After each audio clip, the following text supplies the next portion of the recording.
Hello and welcome to another edition of GNY Sports, and it's a very special edition. Why? Because clearly I am not alone in the studio. I'm here with a very special guest, and I don't use that term lightly. This is a very special guest for many reasons. One, you're the first guest I've ever had on the show, so my first interview on GNY Sports. And number two, a very dear friend of mine and neighbor.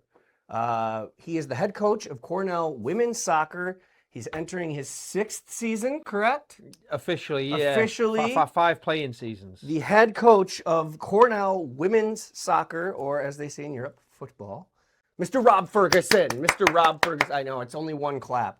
You know what I realized, buddy? When you walked in, I went, what a jerk I am. I have all these, and you have nothing over there, so I want to gift you. Let's give you... Take Josh. You want Josh? Oh, that's a tough ask, man. That's really ballsy of you on the first episode. How would you choose anything else? I know, I had to give you Josh. All right, now we feel better.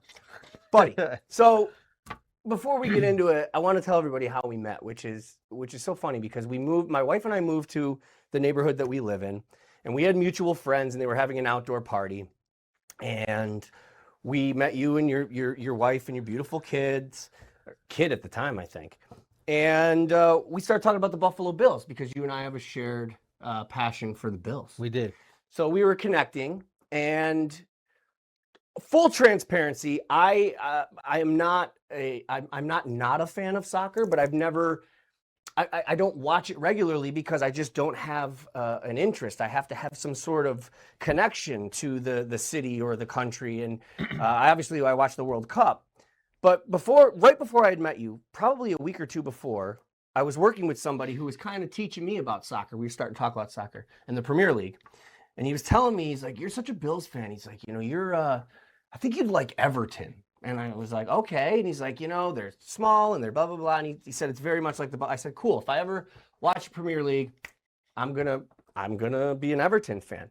So fast forward to the barbecue, you're sitting there and we start talking about the Bills, and then you talk about how you're the coach of Cornell women's soccer and how you watch the Premier League. And he said, and I have a favorite team. And I said to you, I go, I bet you I know which team it is. And I didn't know. I said, Everton. And I'll never forget your face. You were like, yes, it is Everton. How did you? And I have to thank that guy. And then ever since then, we've been buds. I remember it. I remember the conversation well, actually. And it was surprising because nobody ever guesses Everton. I mean, most people don't even know Everton really in the US over the years. A lot of people don't. Well, they do now. 10 years ago, they didn't. But yeah, it was an impressive choice. But I think it's funny how things like that work out because the similarities between. So I have two teams. I'm an Evertonian. I'm a Huddersfield Town fan. That's the town I grew up in. I'm now a Buffalo Bills fan. Those would be the three major professional sports teams that I'm invested in. I actually care legitimately how they do. I'm passionate about it. And there's so many similarities between them. So many similarities. And I wasn't looking for a football team. We moved to Buffalo trying to get closer to Saranac Lake Placid area from Austin, Texas. That's quite the move. And I'd been in the US for 16 years at that point and didn't have a football team. I lived in Seattle.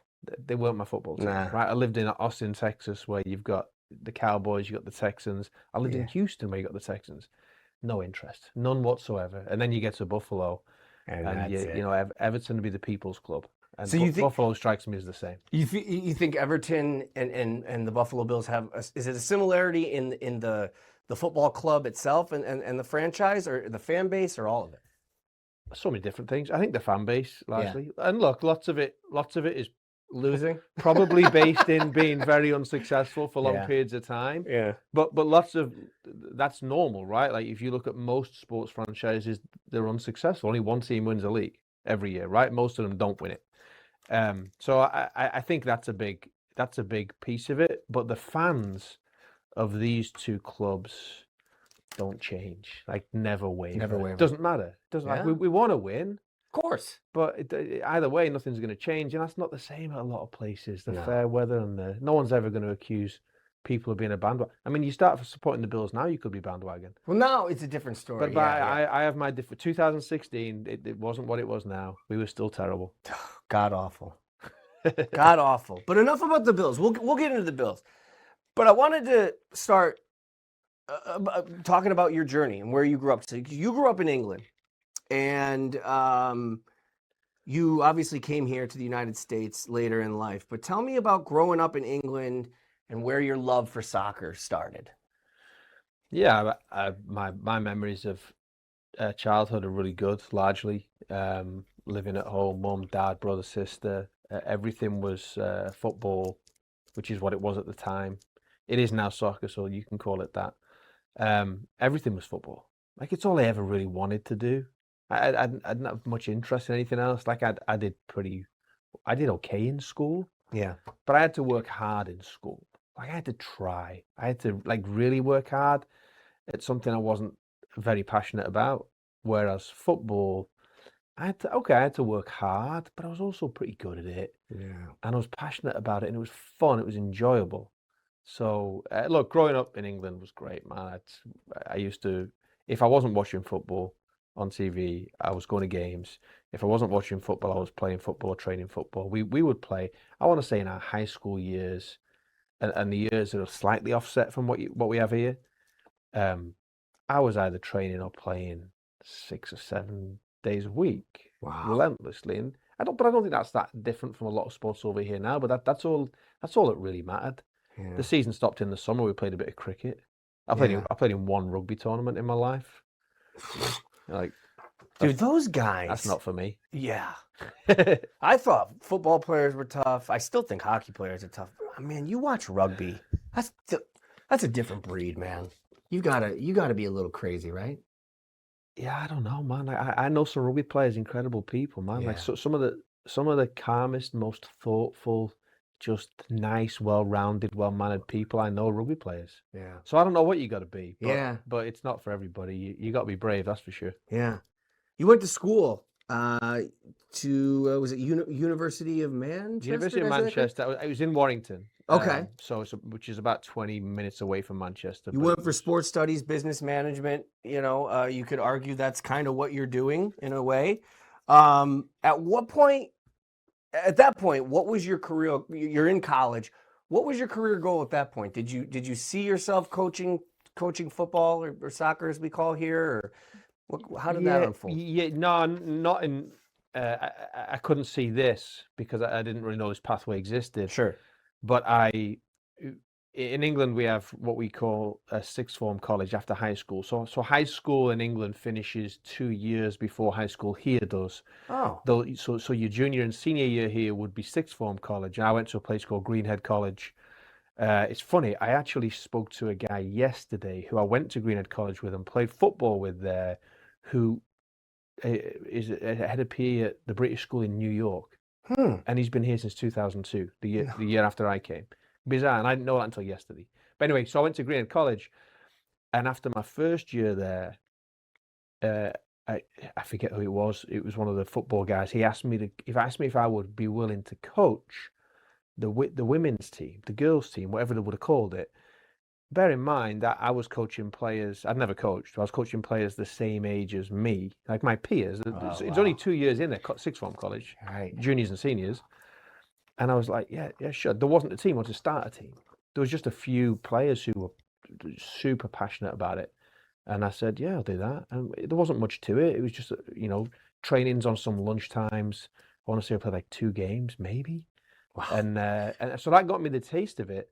At which point, when you're at that age in England as a player, as a kid, you want to be a player. Sure. I knew I wasn't good enough. I always knew I wasn't good enough, really. But I still Really? try. You could, maybe you get your break, but by 14 or 15. So then you turn to, okay, I'm playing at a high level. It's fun.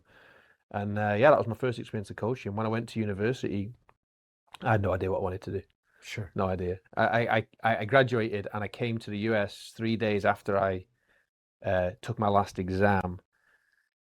And that's really what started this path. And and I've never been back to live. To live. So and bear in mind, I had graduation 8 weeks later. I didn't go back for that. Wow. Got the certificate mailed to me, and that started a path that I could never see coming. I came for 7 weeks. What made you decide to come to the United? I was under the impression maybe you had found a coaching gig and moved. So you moved before. What made you move to the States? I didn't really want to get a real job. So no, seriously, I know. I think a year out after university is quite quite common. Actually spoke to a recruit yesterday who's on a year out back in the UK right now, and that reminded me of kind of what it's like. Yeah. So it wasn't a year out.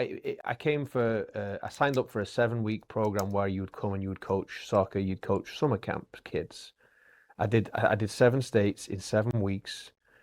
I must have driven about 5,000 miles. It was an incredible experience. I did the northern tip in Minnesota. I remember one of the first places I went was Green Bay Stadium on the first drive up there. Great choice. And I went as far south as I did camps in Georgia and Kentucky and Tennessee in the same 7 weeks, and pretty much every state in between.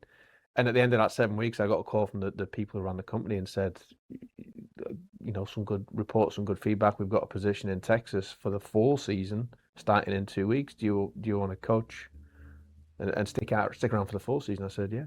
And that's so much respect for that. I mean, talk about a leap of faith. Like, yeah, I'm going to go to the United States and drive around until I get a coaching gig. I mean, it's amazing. I mean, moving to the United States, I mean, clearly there was obviously a little bit of a culture shock. I mean, not too much, but there was definitely a change in culture. But I feel like there's less of an appreciation for European football or soccer in the United States as opposed to Europe. Was that ever, when you were choosing, like, am I going to stay in Europe? Am I going to move to the United States? Did that ever cross your mind? Like, do I really want to go to the States? They don't love it as much as we do. No, that didn't cross my mind. Bottom line, I think the reality is the people who love the sport of soccer in this country, and if you go back 22 years, whenever it was I came over here, 23, 24 years now, while the people who love the game of soccer might not have been big in volume, they loved the game of soccer. Like what they had to put into it to try to move it forwards, to try to improve the game in the nation, from a youth level to the top level, like the barriers that they had to overcome because of football, basketball, ice hockey, baseball. Sure. Those guys loved it as much as anyone I've ever met. So you know what I mean? That the level of respect and love for the game was quite possibly more given what some of these people faced. It just wasn't mainstream in the same way, but I didn't care about that. The opportunity, talk about land of opportunity, right? Like it's people go back and forth, and it's real. It is real. In we Europe, take it for granted. In Europe, that wasn't a reality. The game was established. Realistically, the people going into coaching in the game back home, certainly 25 years ago, were former players. That's a great point. Or people with very good contacts. Like probably no different from football here now. But if you wanted to get into football as a young person graduating college, having only played football at the college level, you weren't going to go pro. You'd probably be as well going to Europe. Yeah. In terms of building a career in it. That's a great point. You're right though.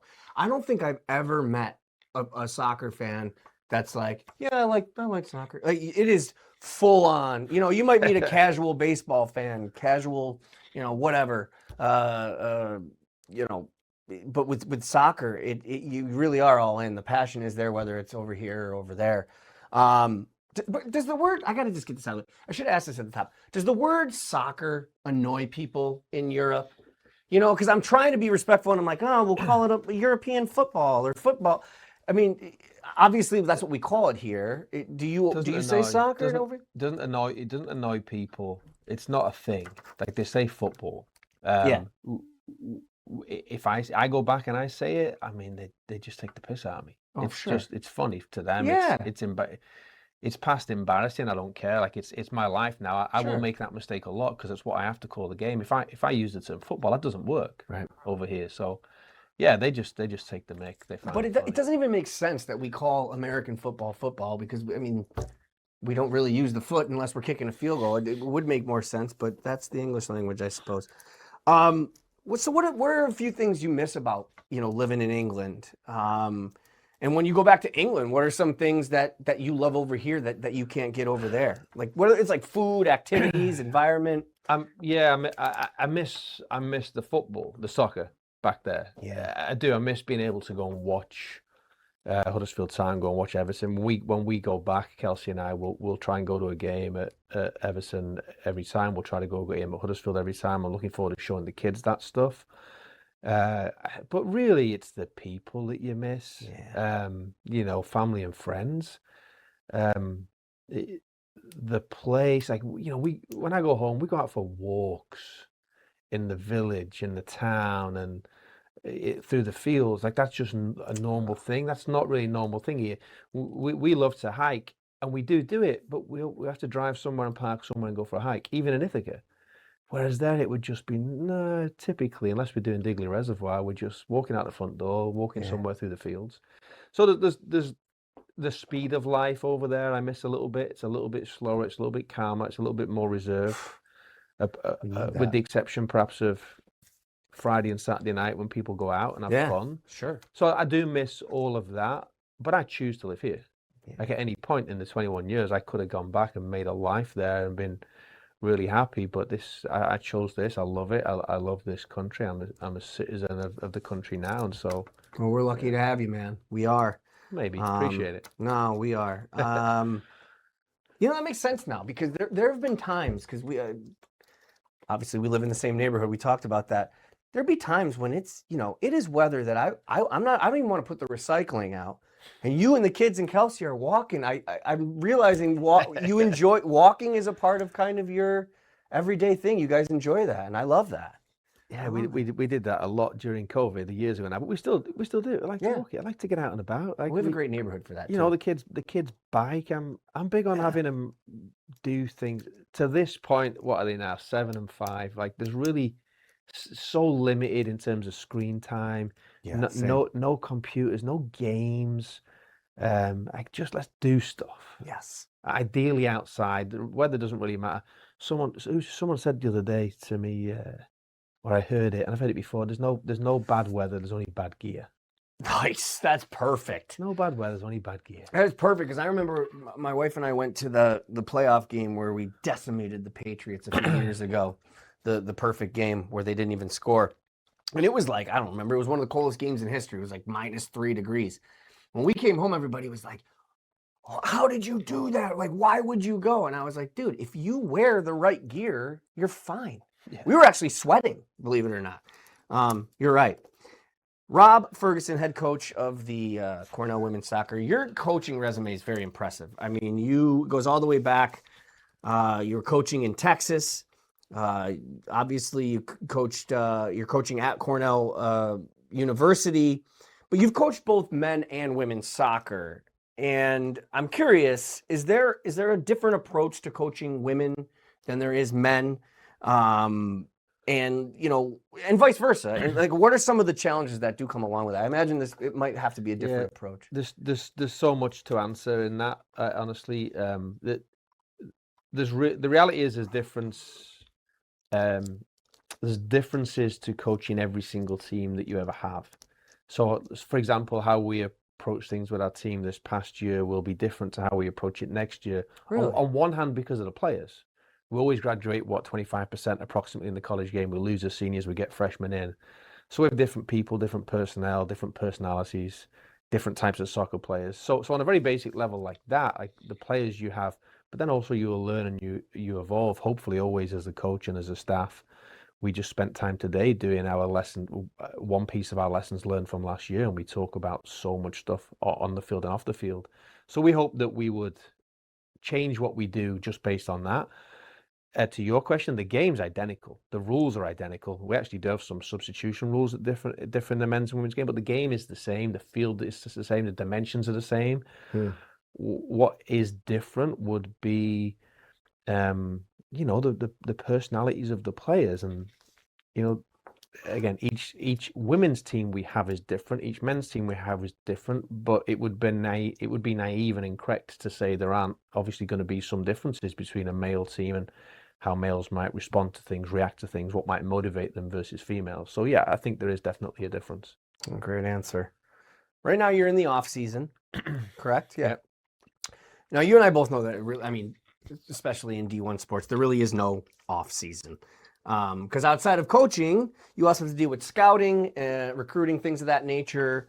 So what does your off season look like generally? I'm sure it's different every season, but for the most part, season ends. What's the process in the off season for you? Yeah, we're probably a little bit different from most of the Division 1 world in the Ivy League. The Ivy League, we're a little bit more restricted in certain areas.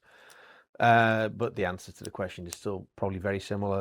We have two off seasons really. We have a season that we call the off season. That's the space between our fall season, which is our traditional season when we compete. August to and our spring season, which is officially our non-traditional season. That's 4 weeks in the spring when we'll play 3 or 4 games. We'll train 12. We get 12 hours a week contact with the players during that window. In the off season, so the gap between those 2 seasons, we only get 6 hours contact a week with the team, of which 4 can be on the soccer field. What? Now they can do more on their own, and we're fortunate we have Division 1 level athletes. They want to do more. Largely, they want to do more and they want to be better, and so we see them out and about, but we really can't interact with them in that time. We can't be around them if we walk past a room and a player's in there with a soccer ball. Assuming we're locked in for our hours for the week with the players, then we wouldn't even go in there and talk to them or watch them because we can't. Wow. So the off season is, look, it's a lot of lifting for the team, a lot of building strength and that piece of it. For us, the most important piece, besides the ongoing man management of the team itself, would be recruiting. Yeah. And travel. And you're talking about, and it's true. The Ivy League does kind of have its own. You're kind of in your own world in some ways in every sport, as opposed to the other conferences. I just thought of this question now. Is that a barrier for recruiting sometimes? People think maybe some of the rules that the Ivy League has, they think I don't want to have to deal with that, or. I mean, I think it's like anything in life. You could let it be a barrier if you wanted to let it be a barrier, or you could turn it into an opportunity and make it be an opportunity, right? Spoken like a real coach. But seriously, no, you're right. There are big positives to what we do and how we do it as Cornell women's soccer program, as Cornell University within the Ivy League and the Ivy League rules. The college world has changed so much, and who knows what it's going to look like 12 months from now. With obviously we don't have scholarship money. We've never had it. That's wild to me, by the way. I can't believe that. But even now, that has changed so much to the point where it seems like almost every Division 1 athlete in the powers is going to be a scholarship athlete on a women's soccer roster, or certainly could be. That's so far removed from really what college soccer was when I wanted to get into it. Sure. And the fact that we don't have to, I'm not sure deal with it is the right term, but the fact that we don't have to deal with it, I think sometimes can be a positive. We can focus on what is traditionally very good about college sports in this country. And by the way, someone who grew up in another country and has friends all over the world, the college athletics model in this country is phenomenal. You think so? Oh, it gets so much ridicule in the media because of NIL and, no matter what they do, the NCAA, there's always an argument. I mean, so where it's going, I don't know. Right. Nobody does. But the historical, I mean, the concept that you can create this opportunity where students in our world, like Ivy League level students, insanely smart on an academic level, can go somewhere and compete at the Division 1 level, 20 hours a week. You're not a professional athlete, but unless you personally approach it with a similar mindset, you're not going to succeed. The opportunity to go do that. Like most people around the rest of the world, if you haven't made it, let's say the age is 16 as a soccer player, it might be 14 now. I don't know. It's really it's absurdly young. Yeah. If you haven't made it, forget it. You're now just a recreational soccer player. Whereas in the United States of America, football, basketball, soccer, you've got that a much bigger group of people have that opportunity through at least 21, 22 years of age. And you'll learn so much. I feel sincerely that our players are so incredibly well placed to go out into the world and the workplace because of the challenges they've had to face with us as a team on a soccer field, competing while doing all this studying and managing all that together. 100%. And they don't know it, and they might not for 10 years, but we can see it. You can see it unfold. That's the beauty of sports, the adversity and the life lessons you learn. I mean, especially in college, I mean, it applies to real life.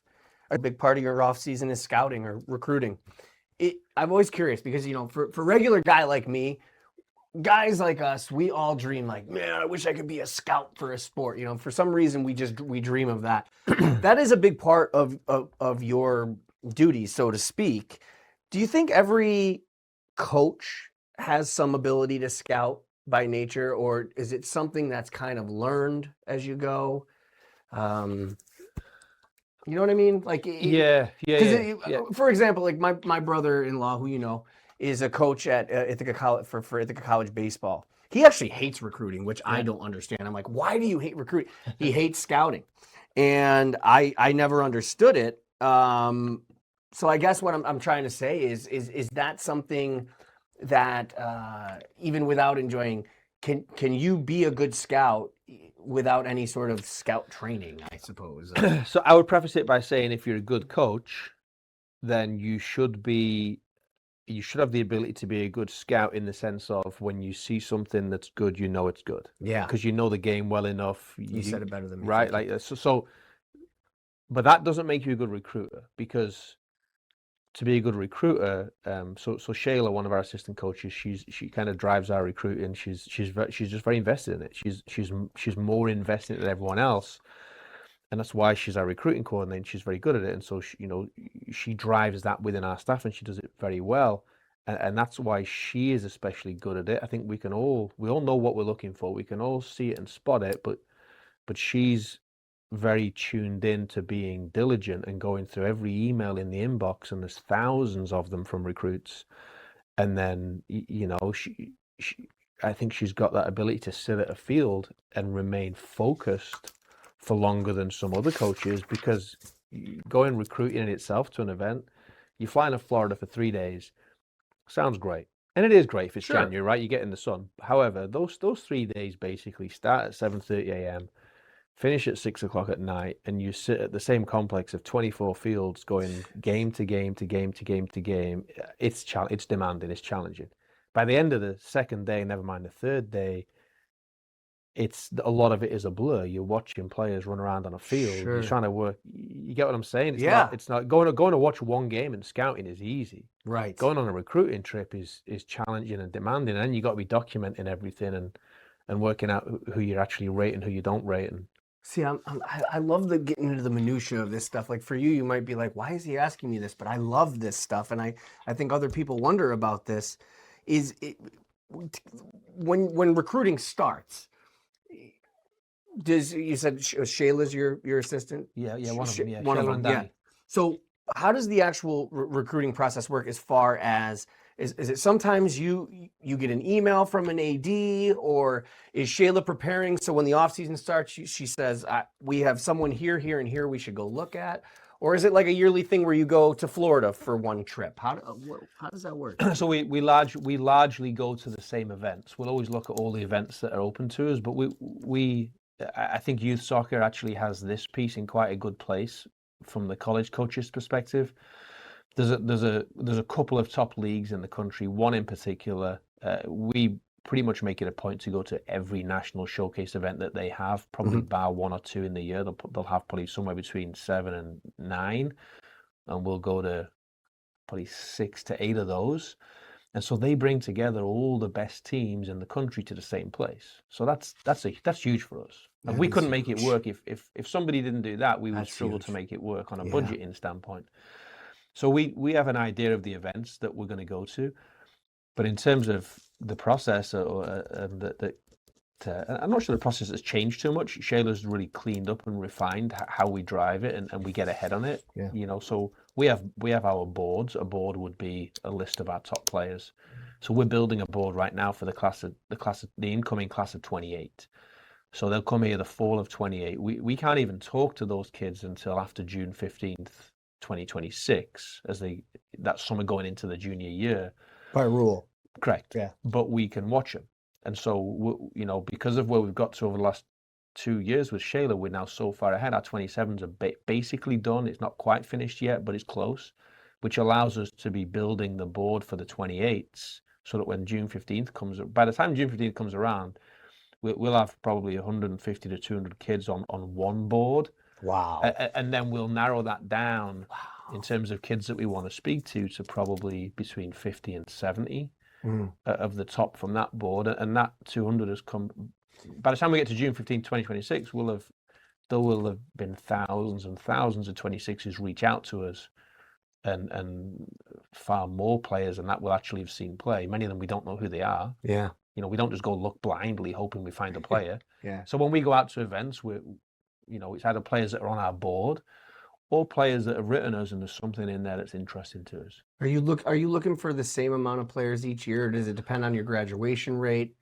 Does it change? It's changed too much. I'm now pushing within Cornell to. I really want 7 spots a year.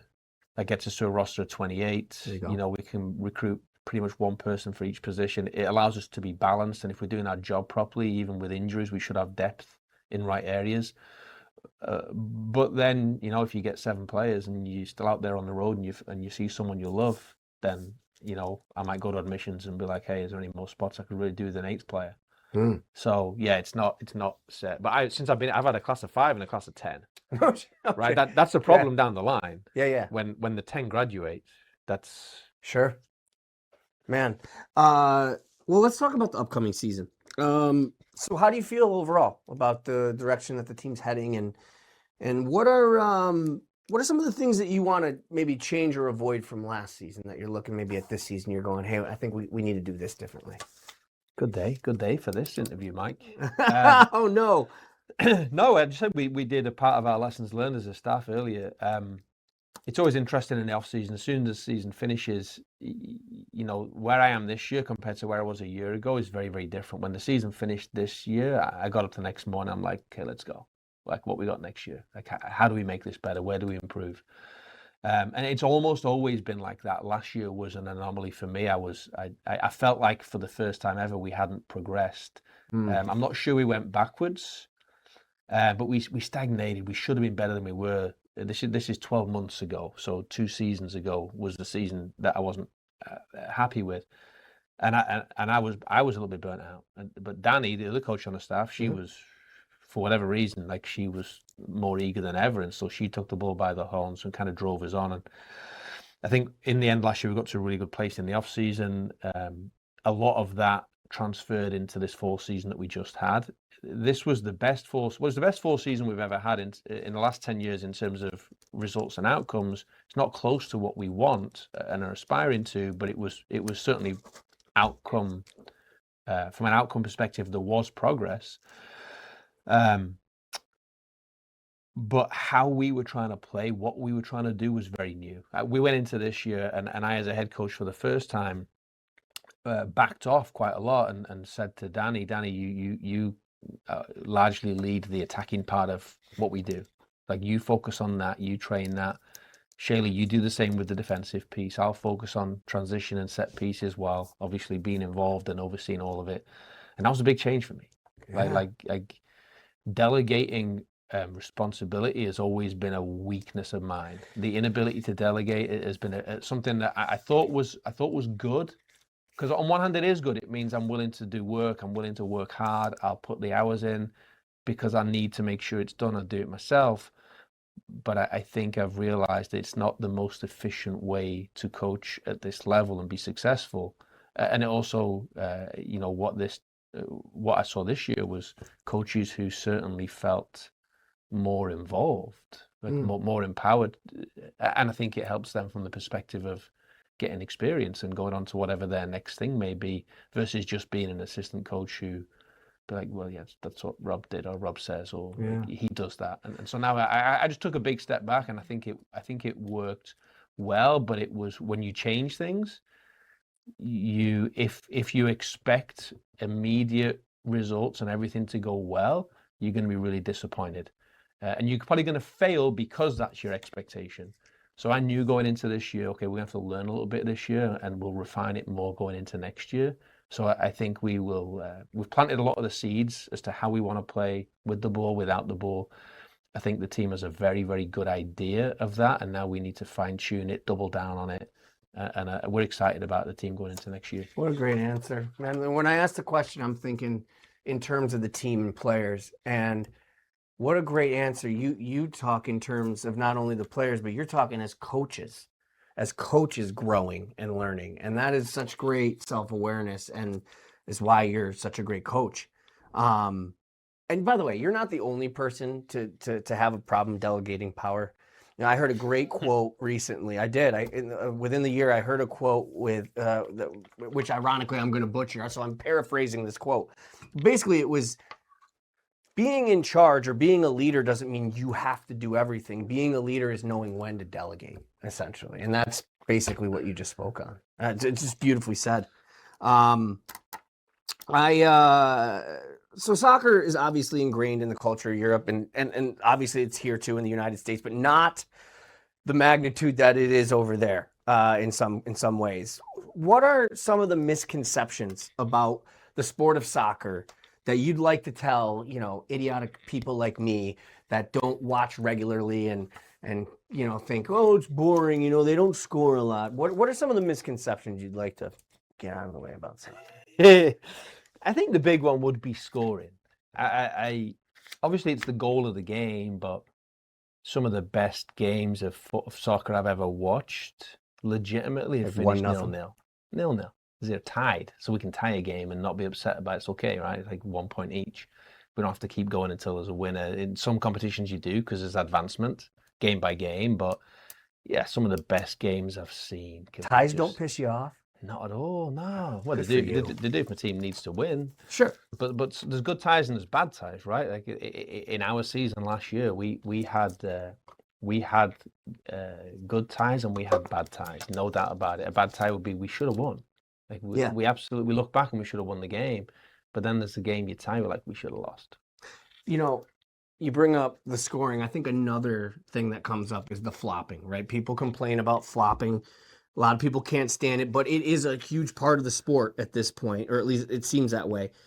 Is that, it's almost, I could say it can be used as strategy. Is that something that you coach your players on? I'm genuinely asking, or is it something you don't necessarily like and you kind of turn your head when it happens? Or is it something like where you say, if you're in this situation, X, this and this, flop if you have to? Yeah, I'm genuinely asking. I'm not making fun of it. I think that people, I don't think people, especially people who are not in the game, I don't think they really realize how fine the line is between something being a foul or about to be a foul and it not. So sometimes when you see people flop, it looks idiotic. It looks like, what do you do? It's embarrassing. Yeah, those are the ones we all see. Apologize for that, right?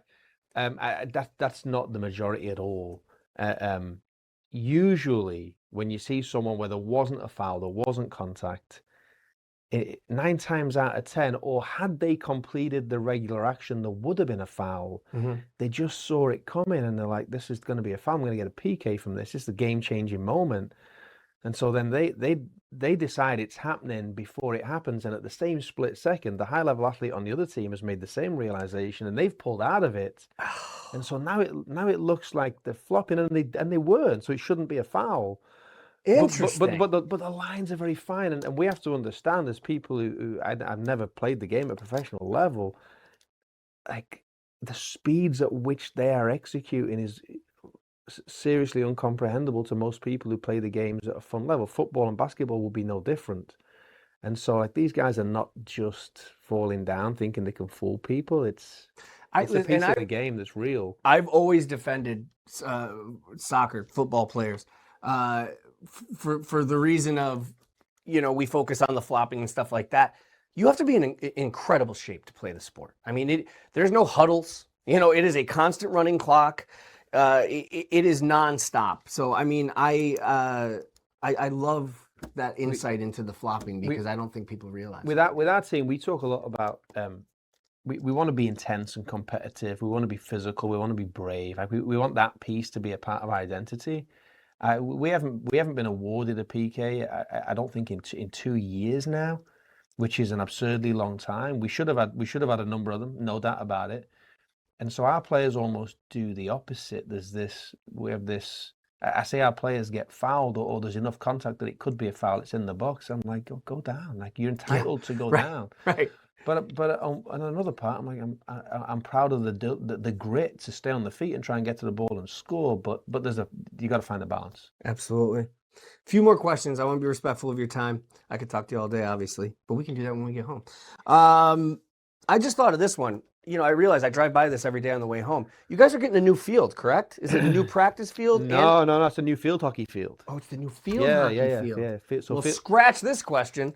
All right, I added it anyway. I thought it was going to be we're very happy that field hockey's moving out next door to us. I bet. I bet. I'm It's all awesome. I'm all for that part of Ithaca turning into a lovely athletics complex. It's nice there. You got the baseball field now there too. All right. This is kind of a weird question, but I gotta ask it. Mike Brindisi comes to Rob Ferguson and says, "Listen, man, I want to become a hardcore soccer fan. What is the ultimate? If you can kind of put your love for Everton aside, maybe it is Everton. What is the ultimate fan experience for somebody that you would introduce them to the game? You would say, I'm taking you to this, and when you leave, Oh, dude, yeah, you're yeah, gonna yeah. be all in, just like you would at a Bills game. That's what I would do. Yeah, so there's probably lots of answers that would be really good from Sure. around the world. My answer would be go to a lower league game in England. So go to a game in probably League One or League Two. That would be the third and fourth professional divisions.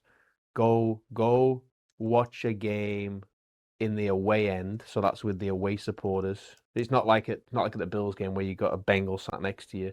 Like Right. You'll have Oh, they have sections. you'll have 8,000 home fans between three stands and 3,000 away fans in their own little penned area. Smart.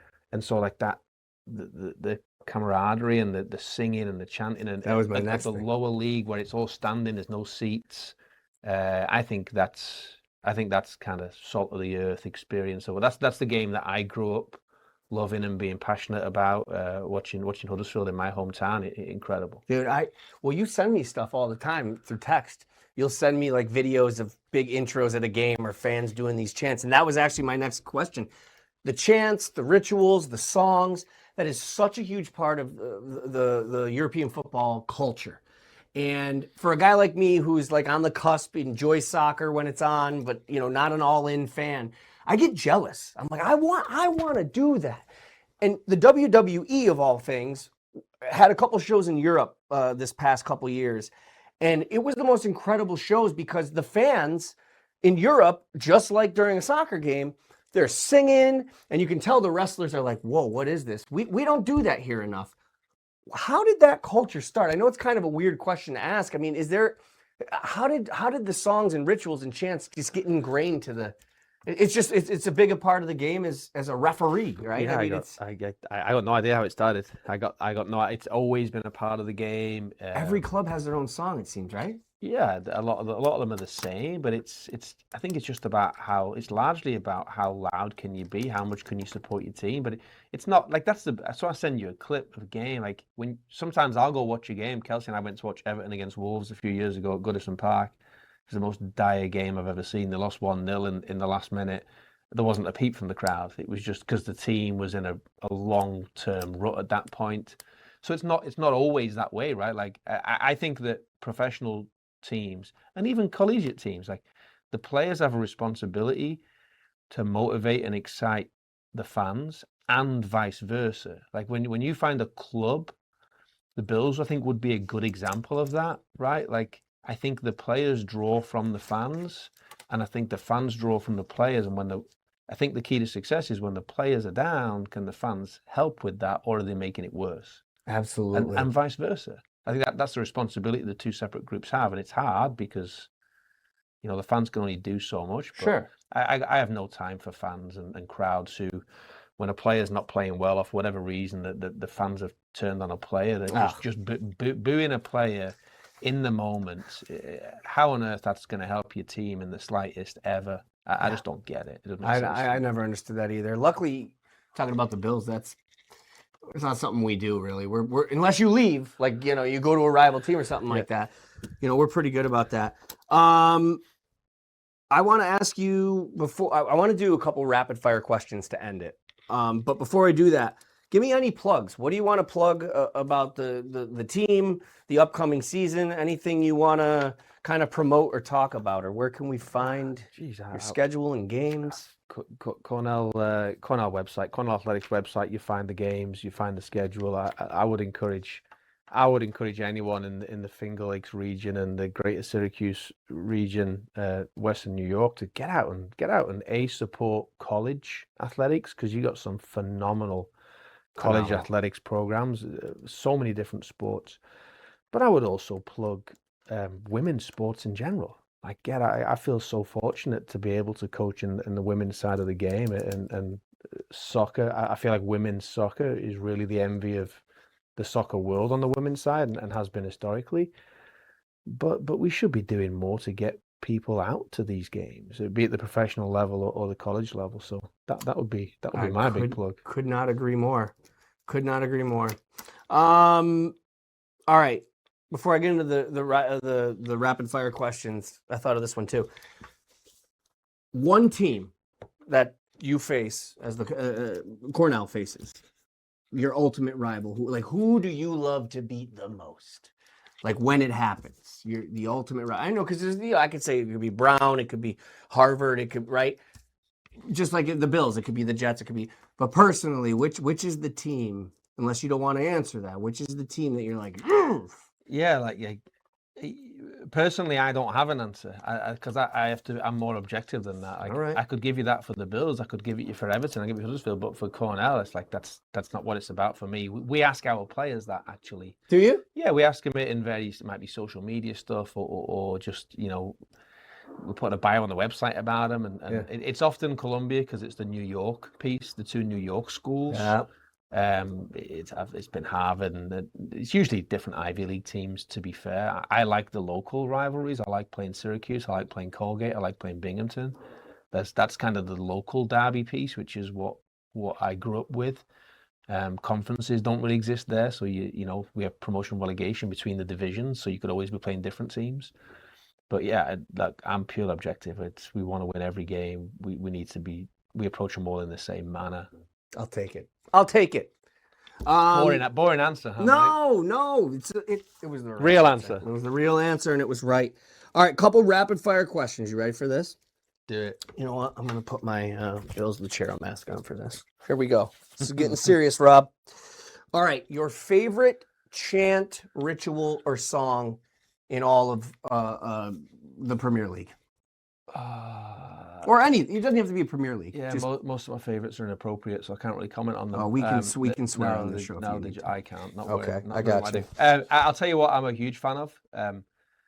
Although I question what they are, so I send these to you as well. I love when crowds sing anthems. Yes. It's the best. Love it. And we have anthems all the time. This is not quick. I'm ruining you quick fire. No, you're not. Here, right? Although I'm just worried we're going to get into a serious conversation. You're going to have to stare at me. I love it. I love it. It's the best thing I've ever said. Let's talk about the death of your uncle. No. Okay. Go on, quick fire. Scariest place to go see an away game? Millwall. Millwall. Is that Premier League? No, not usually. Okay. Thankfully. I don't know. They're lower divisions. Lower divisions. Yeah. Millwall. Yeah. I'm writing that London. down. Not going there. All right. Last one. I'm assuming there's some games on this weekend? Yes. Okay. Well, this is what I call your sweatpants selection of the week. It's something I started doing when I hit my trombone. This is where, let's say you're going to throw your sweatpants on, you're going to grab your favorite snack, your favorite beverage.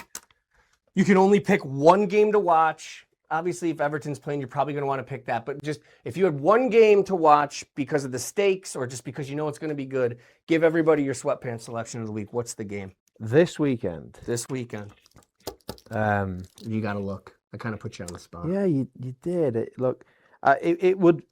It's not a good answer. It would be Everton or Huddersfield. My interest in watching other teams has kind of gone downhill. It would be the Bills. It wouldn't be a soccer game. I love that answer. It's the game. It's the game that not just me but my family will be invested in watching and getting some pizza going on the table. Yes. And by the way, it's probably by far the most important right now. They're all must win. We're in the middle of the season over there. All right. Mid-table teams in the middle of the season. And here's the end all be all question. This is tough, man. Gun to your head. Everton can win the championship or the Bills could win a Super Bowl. Which one? Everton. I know you want both. Everton. Wow. I thought there'd be a little more struggle, Rob. No. That's fine. No, that makes sense. Yeah, I kind of think you should have said that. I'm 46 years old now, so I've been doing that. I've been doing Everton for 40 years, in which time they've won maybe 1.5 trophies. Damn. So, be Everton. All right. And by the way, it's not going to happen. So, Bills, let's go win the Super Bowl. All right. That's it. Rob, thank you so much. Any last words? Anything you want to? Thanks for that. Dude, thank you. I love watching what you do. I love you. Honored to be here. Really enjoyed it. No, I'm honored. You're a great coach, and I've been lucky enough to call you my neighbor and now my dear friend. And I love you and your family. Our kids play together, so I'm thrilled that you were my first guest on GNY Sports. Rob Ferguson, head coach of Cornell women's soccer. Make sure you head to the Cornell sports website, Cornell soccer website. Check out their upcoming schedule for next season. I want to thank you, Rob, for coming. My first guest on GNY Sports, not my last. And we will be back next week with another episode. Remember, GNY Sports is a side quest of Good News York. So you can find GNY Sports where Good News York lives. So on all socials at Good News York, goodnewsyork.com. And you can follow me on socials at Mike B TV. I'll see you next week.